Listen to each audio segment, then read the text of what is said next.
মাধ্যমিক পরীক্ষা দিতে এসে মোবাইল সহ ধরা পড়ল এক ছাত্র। আজ মাধ্যমিক পরীক্ষার চতুর্থ দিনে ছিল ভূগোল পরীক্ষা, আর সেই পরীক্ষা দিতে এসে মোবাইল সহ ধরা পড়ল এক পরীক্ষার্থী।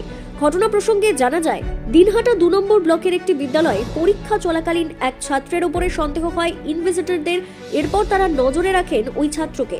ছাত্রটি যখন বাইরে বেরিয়ে বাথরুমের দিকে যায়, সে সময় ছাত্রটির পেছনে পেছনে যায় ইনভিজিটর। এরপর যা দেখে তাতে চক্ষু চরক গাছ ইনভিজিটরকে দেখে মোবাইলটি বাথরুমের পেছনে ফেলে দেয়। ঠিক সেই সময় বিদ্যালয় চত্বরে পৌঁছয় মাধ্যমিক 2026 জেলা কনভেনর সহ তাদের গোটা টিম। এরপর তারা সিদ্ধান্ত নেন ওই ছাত্রের পরীক্ষা বাতিলের। এ প্রসঙ্গে জেলা কনভেনর জয়ন্ত পাল জানান, তারা ইতিমধ্যে বিষয়টি মধ্যশিক্ষা পর্ষদের নজরে এনেছেন। এরপর যা সিদ্ধান্ত নেওয়ার পর্ষদ থেকে নেওয়া হবে। তবে ওই ছাত্রকে তার অভিভাবকের সাথে বাড়ি পাঠিয়ে দেওয়া হয়েছে। এক পরীক্ষার্থী মোবাইল সহ ধরা পড়েছে, কিছু কি বলবেন?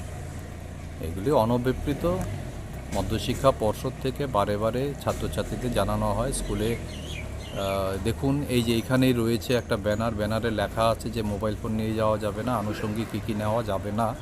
তা সত্ত্বেও ওরা নিয়ে এসছে। আজকে ইনভিজিলেটরের হাতে ধরা পড়েছে।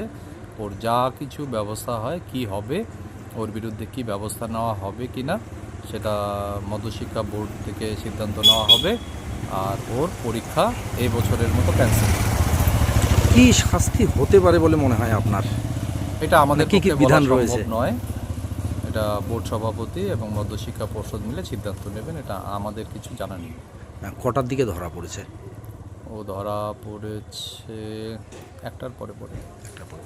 মোবাইল থেকে সেই ছবি কি কোনোখানে পাবলিশ হয়েছে, এই ধরনের কিছু প্রমাণ? না, পাবলিশ হয়নি। না। স্যার, আপনার পরিচয়টা দিন। আমি জয়ন্ত কুমার পাল, এবারে মাধ্যমিক পরীক্ষার কুচবিহার জেলা কনভেনর।